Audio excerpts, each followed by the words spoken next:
Welcome to the Wade Center's podcast, a podcast of Wheaton College.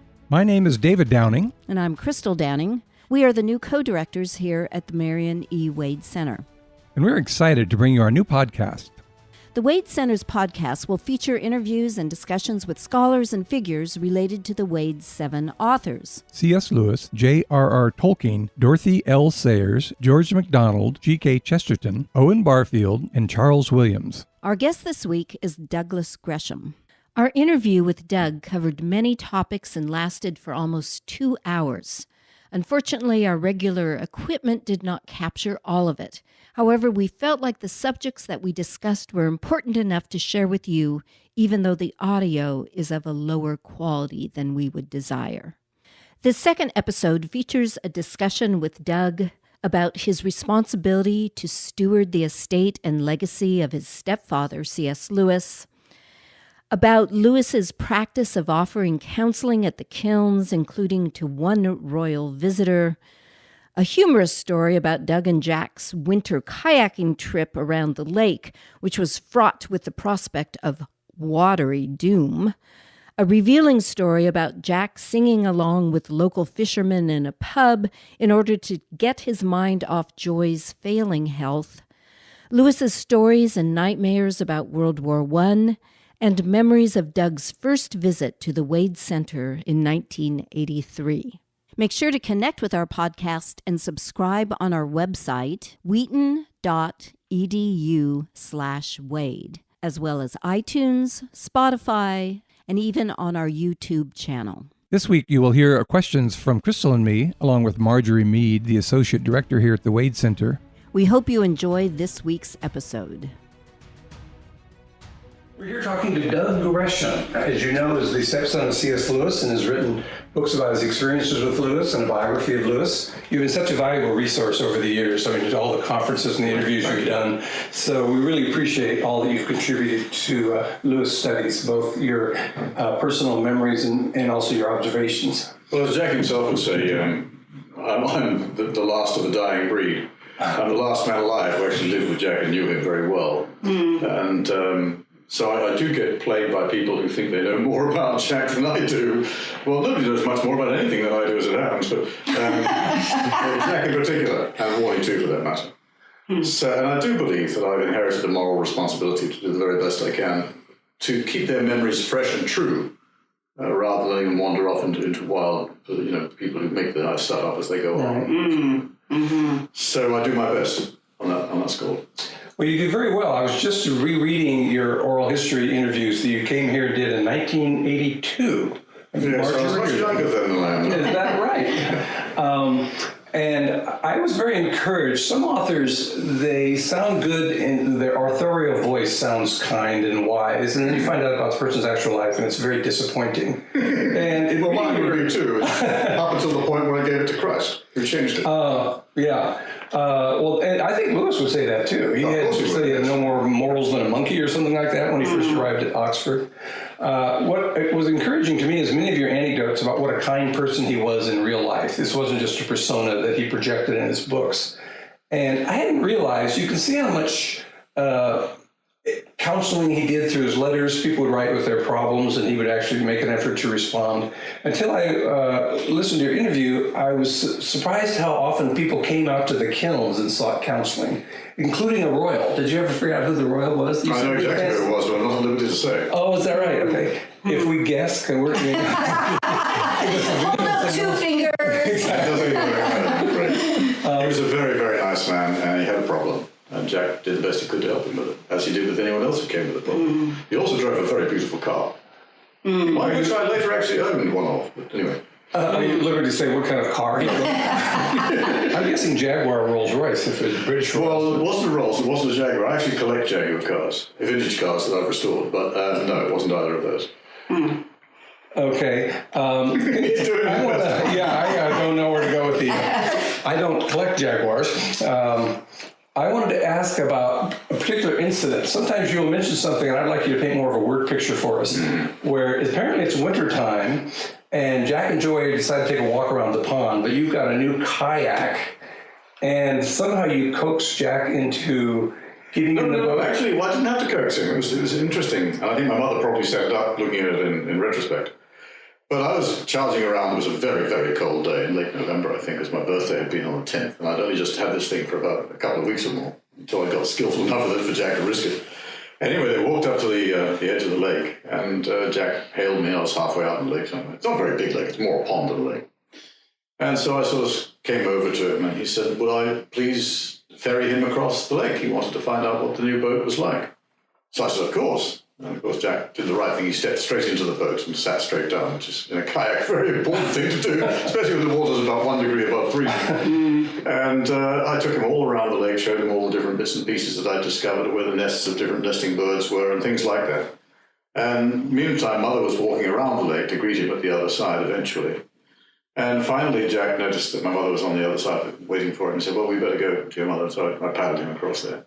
He got out of the boat and he thanked me very much for an enjoyable ride around and across the lake, and commented on how well I controlled the boat. And for a little boy who about at that stage, how old would I have been? I'd have been about 12. It was a real thrill to have Jack pleased with something I was able to do that he wasn't. You know what I mean? And I was very thrilled, and I've never forgotten a very warm moment in my heart to this day. I can see that. You mentioned you were rather apprehensive in the boat. I think he was scared. He was about that far from a watery doom. You know, it was very, very cold. Yeah, that's a generous act. It was a huge thing to do to encourage me. You know, just wonderful. Well, there were a lot of colorful incidents like that I hadn't heard before. I didn't realize there were so many visitors out there. The canoe trip. Could you tell us a little bit about the trip down to Solva, Wales? That sounded like an interesting adventure. I went down there over and over again, but the first one was the one that was most impressive because Mother had been down there before with myself and Jean Wakeman, her best friend in England at the time, who was a motoring journalist. So she got cars given to her to test, and she would test drive them by driving them all over England, and took us down to a little place called the Ship Inn at Solva in Pembrokeshire, which is a sort of tidal port. And so my mother wanted to show Jack this fabulous place that she found for Jean and arranged for us to go there for a holiday. And of course, Jack was always at that point desperately worried about my mother's health. She was in a very bad state. And we took a train and we had to change trains and so forth. It was a difficult and arduous business. And finally, from Haverfordwest, we got a taxi to Solva to the Ship Inn. And Mother was absolutely exhausted, and Jack was very annoyed with himself for allowing this to happen. So he wasn't in a particularly good mood. But within about, I suppose, half an hour's rest, my mother was up again and down at the bar, and Jack, who actually went into the public bar where the fishermen all came in for their drinks, the lobster fishermen and crab fishermen. And they started, being Welsh, they started to sing in 5 to 8 part harmony, depending on who was there. And Jack joined in as a basso profundo. And he had the time of his life. Initially, he was worried, so much worried about my mother, that he was in a bad mood. And he went off for a quick walk up Pennycoombe, which was the hill behind the inn, and got blown out of his head by the lovely winds and everything up there. Came back in, and as I say, went down and he joined the fishermen singing. And it was, actually, by that stage, I was the other side in a sort of lounge bar. I was, 12 or 13, maybe 13 at that stage. And I wound up actually serving the drinks part of the time, which was strictly illegal in those days. But it was wonderful for me to realise that Jack, whom I'd never heard sing before, had this immensely powerful, beautiful, deep voice when he was singing. And the fisherman made him very welcome. That's a great story. Someone should put that in a film, I think. A lot of your anecdotes, to me, they again suggest his generous heart, his generous spirit. And you recorded when someone criticized someone, he'd say, well, if you knew more about them, you might be slower to criticize. Yeah, I think every Christian should take that out. Right. I think it's not those TV guys, yeah.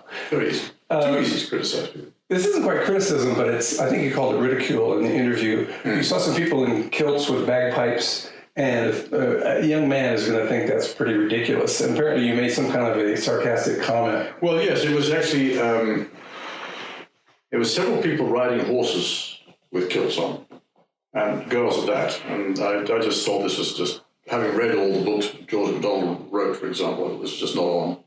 I did make a disparaging comment. I can't remember quite what I said. And Jack pointed out to me what an idiot I was being and how cruel I was being.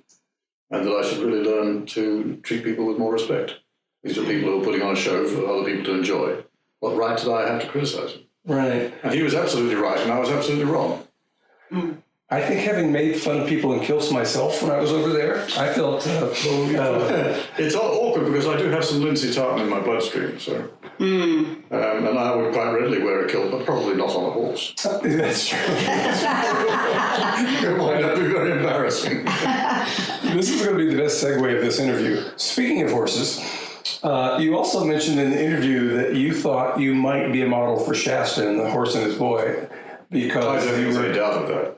You don't have any doubt of that? I don't have any doubt. Could you explicate a little bit some of the parallels? Well, there were a couple of interesting things about Jack. Now, I can't remember exactly when Horse and His Boy was published. You probably know that better than I do. 55? 54? Yeah, quite possibly. 54. At that stage, I was just learning to write. And I did enjoy it enormously. I wanted to have a horse and so on. Jack had an incredible, uncanny ability of writing people's personality into his characters before he met the people who actually owned the personality. It happened on 4 or 5 different people. I won't mention names for obvious reasons, but I'll quite freely say that mine was probably the worst part of Shasta. Sometimes. But I did ride horses, and I did fall off horses quite a lot to begin with, and so on. I was telling them about falling off because I thought that was great fun. It worried my mother, it worried Jack not a little, I expect, that I was always saying I fell off the horse here and fell into the gorse bushes there and so forth. I did learn to ride reasonably well, and I've had some wonderful experiences with horses ever since. I haven't ridden for a long time now, but I'm getting a bit old for it, I suppose. Did Lewis know much about horses? He loved horses. He did love horses. He loved horses. One of the worst things he told me, as he saw it and felt it, one of the worst things about the First World War was the slaughter of the horses that didn't deserve anything like that. I mean, they were honest animals as far as he was concerned. In fact, most of his horses that he wrote about probably are reflected from those horses he knew on the battlefield. And he was deeply, deeply saddened by what happened to the horses there. And so, yes, he had a love for horses. He didn't ride, as far as I know. I don't think he ever rode a horse. But he loved the animals as animals, in this case. Well, Tolkien actually broke horses. He was quite an expert with horses. So you can see that. Yeah, when he was in the cavalry, he was also a good sharpshooter. But if you go back to The Lord of the Rings, he gets into the psychology of the pony, which is with him on the journey. And you can tell he spent a lot of time around horses. You could read their Well, in his youth, of course he did. That was the only transport there was. Right. So he knew horses very well in that sense. But I don't think he ever rode. I'm not sure. You mentioned World War I. There's a chilling anecdote from the interview in which Lewis remembered going across no man's land and some of these men falling and stuck in the mud and they couldn't move. It was so deep, the mud was so deep that soldiers trying to get across no man's land to attack the enemy would just sink, firstly to the knees and then up to the waist and probably up further. And the rest of the troop couldn't stop because they were under fire. So they would keep going. And after the attack was over and it was time to return to their own trenches or whatever, they would come back and they'd find these guys still trapped in the mud and totally mindless. They had ceased to be human. They would dig them out and take them back to casualty clearance station, but there was nothing that could be done for them. They'd lost all ability to think. I mean, if you just imagine what was going on around them, everywhere they looked, there were people being blown up or shot to pieces. And they were stuck. They couldn't move. It was something that Jack found absolutely horrible. Yeah, he said he had nightmares for years. Oh, yeah. Jack, he would wake up in the middle of the night probably once a month screaming. And Warney too, for that matter. And on one occasion, before I realised what it was all about, I heard Jack screaming in the night. This is when he was sleeping downstairs. And I rushed down from the upstairs bedroom. I've slept in practically every bedroom in the Kilns at different times. And all I had, I searched for a weapon. All I had in actual fact was a Jacobean rapier that my mother had left behind when she died, as part of her collection of, and I still had it. And I dashed down the stairs in my pajama trousers and nothing else, and pounded the door open in the room Jack was sleeping in, and leapt into the room with this sword in my hand. And Jack looked up and started to smile. He said, "Don't worry, Doug, it was only a nightmare. But thank you for coming to rescue me." And at the same time, I was completely embarrassed, but also very thrilled that I'd had the courage to do that. I didn't know I was capable of it. Rushing down to take on what I thought was a murder because Jack was screaming, "Help, help!" Yeah. With just a sword in my hand. Yeah. Did he have any other symptoms of what we would now call PTSD? Did you ever loud noises startle him, or? Not quite like that. The nightmares he had most often, well, and Warnie too, were suddenly waking up to find themselves back in the trenches. And then finally realizing that they were probably actually asleep, but they could not get out of the trenches. Mm-hmm. Mm-hmm. And that was something that really terrified them both. And they just had to, Warnie turned to the alcohol, of course, to deal with it. And Jack just fought it off. But they didn't, the only time they talked to me about their experiences in the First World War was when this was after Mother's death, I started going through that difficult time of a teenage life when he starts to think there's something romantic and chivalrous and great about war. And Jack and Warnie, they corralled Fred Baxter into it too, started to tell me what it was really about. And I soon lost all attraction to that kind of thing. In fact, I delivered a sermon in Ringarooma in Tasmania on one occasion. I don't know why they chose me, because I wasn't a soldier or anything like it, but I was asked if I would deliver the Anzac Day address. Anzac Day is the celebration, well, not celebration, but the remembering of the deaths of all the soldiers who died at Gallipoli and subsequently elsewhere in the First World War, Australian soldiers and New Zealand soldiers, hence Anzac. And I did a speech that first time I'd ever allowed God to influence me. I asked God what I should say. I wasn't a committed Christian at this time. And the basic substance of my address was that there is no glory in war at all. All it produces is dead people and weeping widows. Mm. And there were soldiers from both wars in that audience. And I was told later that never in the history of the Anzac Day celebrations or Remembrance Day had anyone ever received an ovation for an Anzac Day speech. And these people got up and clapped, including the soldiers, because they knew I was telling the truth. There were widows there who were weeping their eyes out from the memory of what they had gone through. It was a very moving moment for me, too. And I realized that what Jack had taught me and Warnie had taught me and Fred Baxter had taught me was absolutely true. There is no glory in war at all. Win or lose, there's no glory in it. Well, I think I'm hogging the microphone here. I'm going to pass the microphone to Crystal Downing, the co-director of the Wave.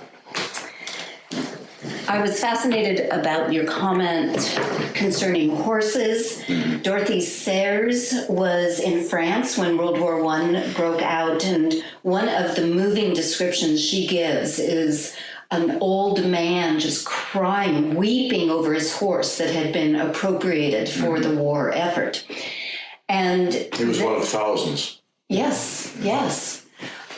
I want to know, do you remember Jack or your mother ever talking about Dorothy Sayers? Oh, yes, quite a lot. Yeah. Tell us some of the things you remember. Well, one of the things that strikes me most as you ask that question is my grandmother, who came over to England to visit us while we still lived in London. So, excuse me, I should turn that off, shouldn't I? We'll have to cut there for a second. That's all right. I'll get back to these. Oh, wait a minute. Turn it off for a while. Do you need to take it? It's only messages from Alice, but I'll catch up with them later. Now, where were we? Remind me. Dorothy Sayers. Yeah. And your grandmother. Yeah, my grandmother came over to visit us, and my grandfather came over to visit us in London while we lived in a hotel there, a little hotel annex. And so I would have been about 8.5, 9 years old. And Jack was due to come up to London to deliver, or to take part in the debate. And his partner in the debate was going to be Dorothy Sayers. And I forget who the other side was, but they're immaterial anyway. Most people are who debated Jack and Dorothy. But anyhow, my grandmother was sitting next to my mother, and onto stage came Dorothy Sayers, and dressed in a tweed suit and smoking a cheroot. And my grandmother, in very typical for her fashion, turned to mother and said, "Well, if that's what being intellectual does for you, I'm glad I'm not smart." I never met Dorothy Sayers, and I regret that very much. She was a very, very dear friend to both my mother and my stepfather. Mm. And the first time I ever saw Jack weeping was when Dorothy died. My mother and they grieved over her. Mm. But she was a wonderful writer and a wonderful person, apparently. That's the best I can help you with, the best I know of her. Well, that is I'm great. sorry I never met her. I really am. I am as well. So I just read as much by her and about her that I can. How about memories of your visits here to the Wade? 1982, I think, was the first year I came here. I came here specifically by introduction of Lyle Dorset, who became later on the curator here. And Peter Veltman was the interim curator at the time. And I got on very well with Peter and his family. I thought they were lovely people and loved them a bit. And they were very kind to me. And we sat down with Lyle, and I got to know his little daughter, who subsequently died at the age of 10 very suddenly. And that was heartbreaking. Because she was someone who, even as a child of 10 years old, she was so very, very, very close to Jesus. She really understood things that many adults today don't even understand. And she and I became good friends. And Lyle and his wife and I became good friends. I hear she's sick at the moment, which I'm sorry to hear. But anyhow, we sat down in front of a film camera in those days. And Lyle just started to ask questions. This is the first time I'd ever done anything like this. I mean, I did a broadcaster, so cameras and microphones didn't worry me. But he dug deep in to where it hurts. And I suddenly realized that people were really interested to know what Jack was really like.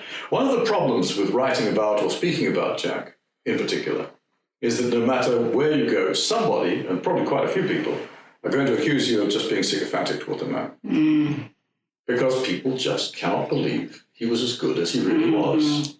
And he went through his early years, like all of us had, making hideous mistakes and being stupid.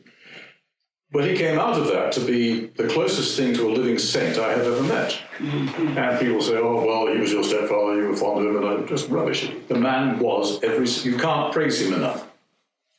He just really was the greatest Christian I have ever met to this day. He took great care of me. He was very kind to me in many ways. But no, Jack, the problem, as I say, with talking or writing about Jack, and a lot of autobiographers get around that by trying to make up bad things about him. There just weren't any. The worst thing I've ever heard Jack do is swear when he dropped a frying pan on the floor full of eggs or something. I mean, he was just a very, very fine Christian man by the stages that I knew him. I know he'd been through his atheistic periods and so on. And when you look back, if you look at with a wide enough viewpoint, the greatest Christians that one encounters have usually had tough childhoods because the devil has tried to stop them from getting to Christ, prevent them from ever getting to Christ. And most of them work their way through that and come to Christ anyway. Great people. Jack was certainly one of them. Notice that Doug says Lewis was the closest thing to a living saint that he's ever met. What do you think about Lewis' hagiography, David? Well, it's true that most of the biographies are extremely positive by those who knew him. Others want to be revisionist. And there's another genre I call ragiography, where they try to find all the negatives and put that into their book. In general, it's an ongoing discussion about Lewis's influence on those who met him personally and those who read his books. I notice one thing that happens in some Lewis scholarship is people proof text Lewis the way they proof text the Bible, insofar as they get an idea and then pick and choose various sentences from Lewis to endorse their ideas, much the same way they'll pick and choose verses from the Bible. Yes, that seems to be true. We've had some new episodes coming up in which we're interviewing two authors who talked about Lewis's fame and his reputation. Alan Snyder has a book out called America Discovers C.S. Lewis, His Profound Impact, which largely registers a lot of positive impressions of those who read Lewis and those who met him. In contrast, we're hearing from Stephanie Derrick, The Fame of C.S. Lewis, a controversialist reception in Britain and America, where she's taking a broader view of positives and negatives. So it's an interesting contrast between these two books. Join us in the coming weeks to hear our conversations with Alan Snyder and Stephanie Derrick as they talk about the reception of Lewis, comparing those who sanctify Lewis versus those who severely critiqued him in England when he was still alive. Thanks again for joining us for this conversation at the Marion E. Wade Center.